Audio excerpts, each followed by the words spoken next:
replacement in Photoshop can be really easy or it can be kind of difficult. We're going to take a look at both ways. First, the easy way, and that is replacing a color with the color replacement tool. You go to the brush and just hold down and click and choose color replacement tool. You can use hue, saturation, color, or luminosity to go ahead and replace the tool, and you can choose to find the edges or not, so it will keep you from overcoloring. I've set the tolerance to about 30, and I'm upping the brush size just so we can get the basic color painted in faster. And I'm going to have that around 45. Now we're going to change the color of this yellow flower to, let's say, a pinkish orange. And so I'm just going to use the color replacement tool to paint that color on. Now I'm using hue at the moment. Sometimes you can get a different and more vibrant effect by using color instead of hue. In this case, it's not going to make a huge difference. Let's just take a look. Yeah, see, just about the same. So that paints the color on, but you can see those edges are still a little yellow. We can fix that either by upping the tolerance, which on a big brush like this isn't going to have much effect. So let's make the brush a little smaller so the edges are a little more lenient. There we go. Now it's starting to fill in a bit better. I'm just going to fill in the rest of these edges here, and then we will have a nice orangey pink flower. So let's say we try to apply the same technique to this lovely lady's eyes. Well, she's got brown eyes and we want to make them blue. Let's see what happens.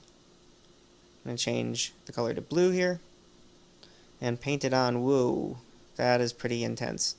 What if I change it to hue?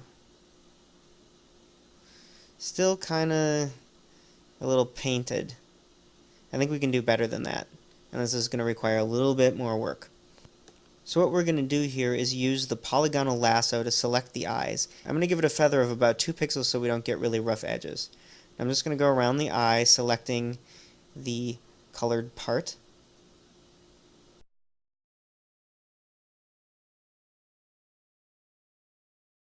There's the left eye, and now let's just quickly get the right eye.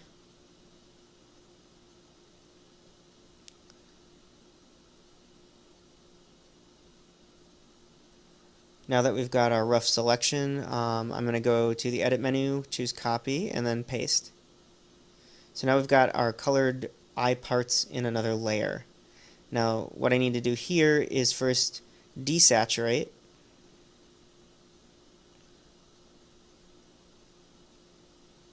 And then I'm going to auto-tone these eyes a little bit too, just to brighten things up a tiny bit. Now we have gray eyes here. They already look a little blue though, right?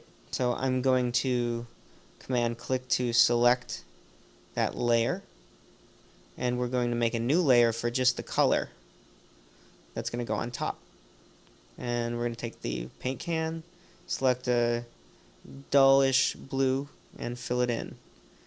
Kind of creepy, but we're going to add color. There we go. That's a little intense though, so let's dial it down. That's better. It's already looking a lot more realistic this way.